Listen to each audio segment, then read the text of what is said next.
ஒரு கிராமத்தில் ஒரு யானை வாழ்ந்து கொண்டிருந்தது. அது மிகவும் பலமானது. அதனால் எல்லா விலங்குகளும் அதை பயந்து வாழ்ந்தன. அதே காட்டில் ஒரு சிறிய எலி இருந்தது. அது மிகவும் தைரியமானது. ஆனால் யாரும் அதை கவனிக்கவில்லை.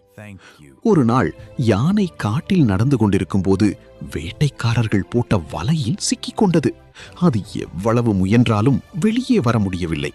அது சத்தமாக கத்தி உதவி கேட்டது. பெரிய விலங்குகள் எல்லாம் பயந்து ஓடிவிட்டன. அப்போது அந்த சிறிய எலி மட்டும் அங்கே வந்தது. நான் உதவுகிறேன் என்றது. யானை சிரித்தது. நீயா என்னை காப்பாற்றப் போறது? ஆனால் எலி விடாமுயற்சியுடன் வலையை மெதுவாக கடிக்கத் தொடங்கியது. சில நேரத்தில் வலை கிழிந்து யானை விடுபட்டது. யானை அதிர்ச்சியடைந்து, சிறியவனாயிருந்தாலும் பெரிய உதவி செய்தாய் என்றது.